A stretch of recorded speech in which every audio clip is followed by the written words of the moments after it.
ओम श्री सद्गुरुदेव भगवान की जय। जैसा किसी एक सज्जन का प्रश्न है कि महाराज, जब सृष्टि का भगवान एक ही है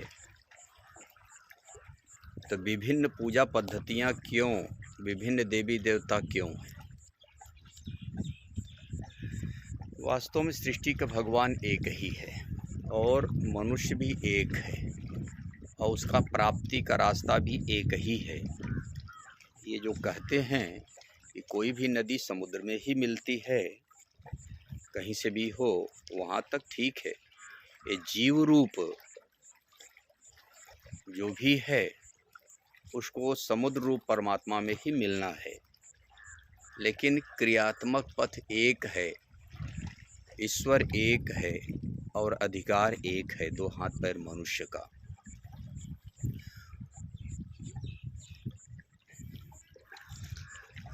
और वह एक परमात्मा सर्वत्र व्याप है, इसलिए उसको व्यापक कहा जाता है। संपूर्ण ऐश्वर्य से युक्त है, विभु कहा जाता है।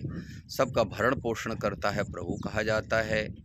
इस प्रकार से गुणवाचक अनेकों नाम हैं उनका। उसी को ब्रह्म कहा गया है।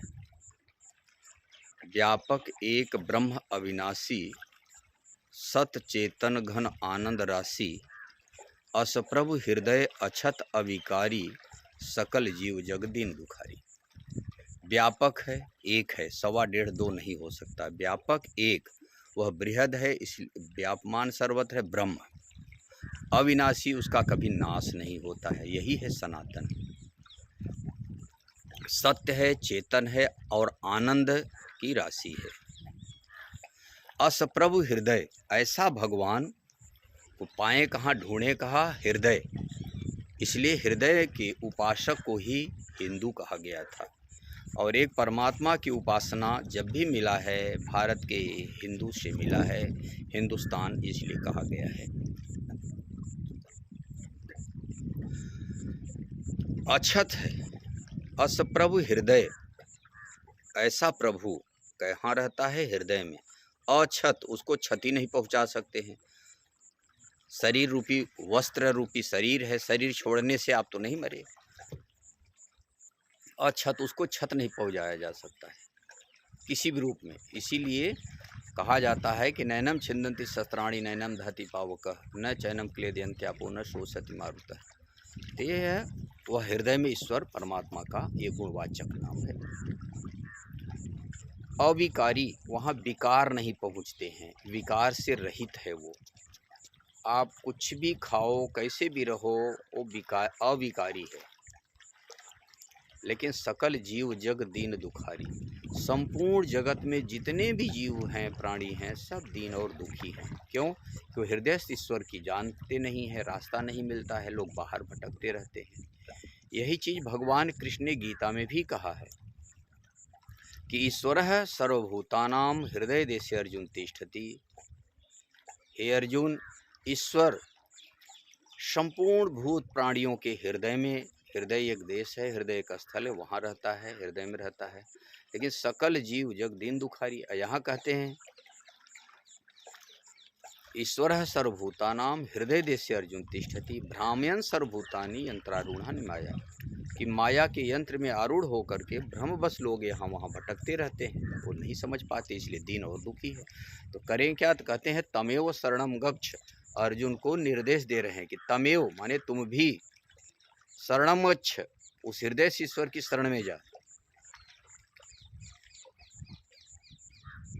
मान लिया सारी मान्यता चले गए तो कैसे जाएं? सर्वभावेन भारत, संपूर्ण भावों से, हे भरत से संपूर्ण भावों से तुम उस हृदय से ईश्वर की शरण में जा। मान लिया सारी मान्यताओं को छोड़ा, हम चले भी गए तो मिलेगा क्या? कहते हैं तत्प्रसादात पराम शांतिम।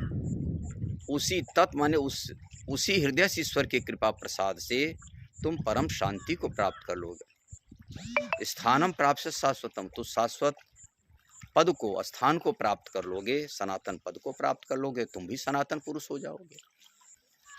इसी को भगवान कृष्ण को जब अर्जुन ने विराट स्वरूप देखा तो स्तुति किया था, सनातनस्त्वम पुरुषो मतो में, मेरा ऐसा मत है कि आप ही सनातन पुरुष हो।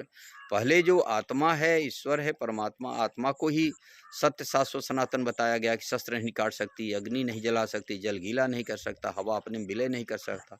तो आत्मा ही सत्य है, शाश्वत है, सनातन है। और उसका जो रास्ता है प्राप्ति का, वो जो चलता है उसको धार्मिक कहा गया है। और वही पुनः भगवान कृष्ण ने अर्जुन से कहा था। ये 18 अध्याय का 61 और 62 दो श्लोकों को हमने बताया। फिर उन्होंने कहा कि अत्यंत गोपनीय रहस्य, गुप्त रहस्य तुम्हारे प्रति कहने जा रहा हूँ कि तुम मेरे अतिशय प्रिय हो, सखा हो, कि मन मना भव मद्भक्तो मद्याजी माम नमस्कुरु मामे वत्स सत्यम ते प्रतिजाने प्रियोष्ण। मेरे में मन वाला हो, मन मना भव, मद भक्तो मेरा भक्त बन, मद्याजी माम नमस्कुरु, मद्याजी मतलब मुझे ही तो नमस्कार कर, प्रणाम कर। तो क्या होगा, मामे वश्य सत्यम ते, तो मुझ में वास करोगे। अब बताओ, इधर विरोधाभास दे रहे हैं कि इधर कह रहे हैं कि ईश्वर संपूर्ण भूत प्राणियों के हृदय में रहते हैं, तुम संपूर्ण भावों से जाओ, उसकी की कृपा प्रसाद से तुम परम शांति शाश्वत पद को प्राप्त कर लोगे। अब फिर कहते हैं अत्यंत गोपनीय रहस्य तुम्हारे प्रति कहने जा रहा हूँ कि मेरे में मन वाला हो। तो हम सामने खड़े हुए कृष्ण, उनके में मन वाला हूँ, उनका भक्त बनूं, उनको ही नमस्कार करूं, उनका ही सेवा करूं, उनका ही भजन करूं, वो श्रेष्ठ है कि हृदय वाले। वास्तव में सद्गुरु के रूप में उस समय अर्जुन के सामने कृष्ण खड़े हैं। इसीलिए सद्गुरु ही संपूर्ण योग्यता के खान होते हैं। ये वाह्य जगत में मंदिर, मूर्तियां, यह एक प्रेरणात्मक या शिक्षात्मक या श्रद्धा की स्थली है।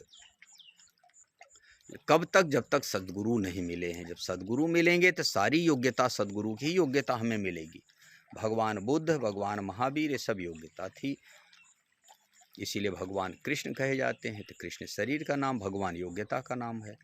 तो वैसे जब ऐसे सद्गुरु मिलेंगे तब वो हृदय से ईश्वर का रास्ता मिलेगा, क्योंकि उस रास्ते से वो चल चुके हैं। जो रास्ते से जा चुका है वही आपका निर्देशक हो सकता है, बता सकता है। इसीलिए गीता अध्याय 18 का 18वें श्लोक में बताया कि ज्ञानम ज्ञेयम परिज्ञाता त्रिविध कर्म च ओदना करणम कर्म करतेति त्रिविधम कर्म संग्रहे। कि पहले परिज्ञाता महापुरुष मिले, उनसे रास्ता मिले, और चलने वाले हम साधक हों। ज्ञानम, उस ज्ञान को, ज्ञेय जानने योग्य जो है, उस ज्ञान के द्वारा ही ज्ञेय जाना जा सकता है। ज्ञान अखंड एक सीतावर, उन्हीं को राम कहा गया है रामचरितमानस में। तो राम माने शरीर राम नहीं, अनुभव रूपी राम, विज्ञान रूपी राम, ब्रह्म रूपी राम, परमात्मा रूपी राम। ये जब तक हमारी आत्मा से जागृत नहीं हो जाते तब तक रास्ता नहीं मिलता है। इसका प्राप्ति का रास्ता केवल एक दो हाथ पैर, हाँ, जन्म जन्म का पुण्य है। उसी पुण्य के परिणाम स्वरूप ऐसे सद्गुरु जब मिलेंगे तब रास्ता मिलेगा। वाल्मीकि के पहले नाम रत्नाकर था। स्वपच सपस खस जमन जड़ पामर कोल किरात, नाम जपत पारम पावन परम होत भुवन विख्यात। वही वाल्मीकि ब्रह्म के समान हो गए। वही बुद्ध राजा थे, शरीर से क्षत्रिय थे, एक दिन भगवान बुद्ध कहलाए। ये सब योग्यता का नाम है। और यही गोस्वामी तुलसीदास जी लिख रहे हैं, भील जात करनी कुटिल धर्म सुना नहीं कान, सद्गुरु के कारण मिला विप्र रूप सम्मान। सद्गुरु के कारण मिला विप्र रूप सम्मान। तो जब सद्गुरु मिलते हैं तब वह विप्रत स्थिति प्राप्त होती है। जब भगवान राम, लक्ष्मण, सीता जा रहे थे तो वाल्मीकि के आश्रम में पहुँचे हैं, तो वहाँ मुनिकहु राम दंडवत कीन्हा, आशीर्वाद विप्रवर दीन्हा। विप्रवर, विप्रों में भी श्रेष्ठ हो गए। एक तो विप्र वह होता है जो साधना में प्रवृत्त है, साधना जागृत है, विशेष प्रकार से जो प्रकृति पे विजय प्राप्त करने के लिए चला हुआ है, उसको विप्र कहते हैं। वि माने विजय, प्र माने प्रकृति। प्रकृति पे विजय प्राप्त करना क्या होता है? जैसे भक्ति और भगवान। भग माने प्रकृति, इति माने खत्म होना। तो जब हमारी प्रकृति खत्म हो जाए, काम क्रोध लोभ मोह राग द्वेष की, तो दूसरी प्रकृति भगवान, भग माने प्रकृति, वान माने संचालक हो गया। अब वो प्रकृति का संचालन करता हो जाता है। एक तो बाह्य जगत की प्रकृति है, उससे तो कोई मतलब नहीं है, लेकिन शुद्ध प्रकृति को इंग्लिश में हम आप कहते हैं ना नेचर, इसका नेचर गंदा है, उसका नेचर। तो साधना में, भजन में, सद्गुरु के संरक्षण में, उसी को पाली भाषा में शील कहा गया है। तो वो अपनी प्रकृति ही बदलती है, स्वभाव ही बदलता है।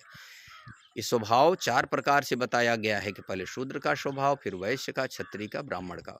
आप गीता में देखेंगे, यथार्थ गीता में वर्ण को एक ही साधना के 4 अवस्थाएं होती है।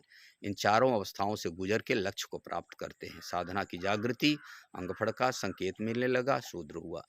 विधि समझ में आ गई, वैश्य। इंद्रियों को संयम करने लगा, दैवी संपदा का उत्कर्ष होने लगा, उसको देव। वैश्य। तीनों गुणों को काटने की क्षमता आ गई, क्षत्रिय। ब्रह्म में विलय को ज्ञता गई, ब्राह्मण। जब पूर्ण रूपेण विलय हो गया तो ब्राह्मण भी नहीं बचा, और शिव स्वरूप में उन्हीं को सदगुरु कहा गया है। तो इसीलिए भगवान कृष्ण ने भी वही कहा, वही रामचरितमानस। इसीलिए भगवान राम ने अपना आराध्य शिव को बताया कि रामचरितमानस का एक वो है, चौपाई है कि शंकर भजन बिना न भगत न पावहि मोर। अर्थात शंकर को अब भजन करें तब हमें राम की भक्ति मिलेगी। अर्थात सदगुरु ही शंकर है। वंदे बोधमयम नित्यम गुरुम शंकर रूपिणम।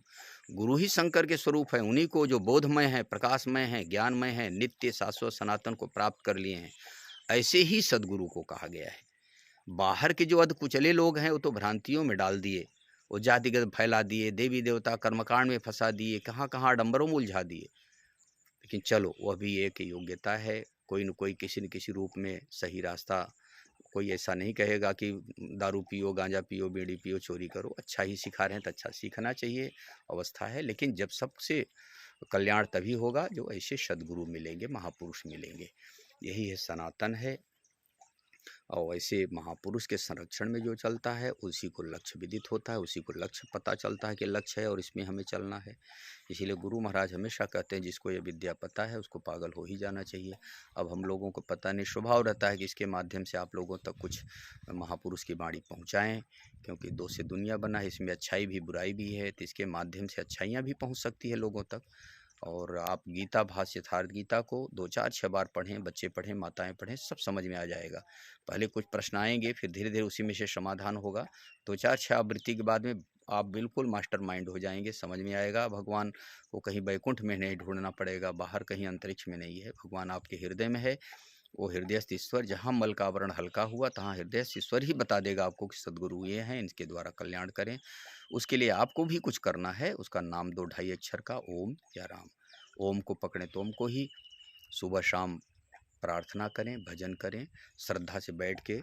अगर बैखरी से जब कर रहे हैं तो ओम ओम ओम, ये बैखरी है, व्यक्त हो रहा है, आवाज़ निकल रही है, इसको बैखरी कहते हैं। फिर मध्यमा उसी को कंठ से जपें, होंठ हिलता रहे, पता न चले। तीसरा है पश्यंती। पश्य माने देखना, पश्यंती माने देखते रहें। अब वो बैठ करके श्वसन क्रिया के ऊपर ध्यान दो। 2 4 6 बार श्वास देखो, जनरल चलने दो, जैसी सांस चल रही है उसी में ओम ढालो। भीतर श्वास जाए ओ, बाहर आई माँ ओम, मन से, विचारों से। तो ये भी जब मन शांत हो जाए, चौथी अवस्था आएगी अजपा। मन शांत हो जाए, जप अपने आप चलता रहे, आप जप करने वाले नहीं हो, न बैखरी न मध्यमा न पश्यंती, इससे उपराम हो गए तो उसको कहा जाता है परा। उसी को अजपा कहते हैं। परा माने परम तत्व, परमात्मा से संयुक्त कराने वाली योग्यता है, इसके लिए परा कहा जाता है। और उसी से जब संयुक्त हो जाती है आपकी आत्मा तो परमात्मा हो जाती है। उसी को अजपा, कि जपने वाला जो था अब वो नहीं जप रहा है। यही कहा गया था, उल्टा नाम जपत जग जाना, बाल्मीक भय ब्रह्म समाना। जप का उल्टा अजप होता है।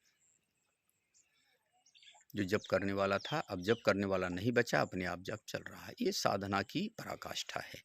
यह सब अयोग्यता का चित्रण है। अपने आश्रमी साहित्य कोई भी पढ़ेंगे तो उसमें स्वामी जी समाज के समय समय पे प्रश्नों का ही संतोषजनक समाधान दिए हैं। बोलो गुरुदेव भगवान की जय। ये मध्य प्रदेश सीधी जिला है, यहाँ बरचर आश्रम है, उसमें पंचायत क्षेत्र है और ये बहुत बड़ा डैम है। आज डैम के किनारे हम कुछ 2 शब्द बोलना चाह रहे थे। बोलो गुरुदेव भगवान की जय।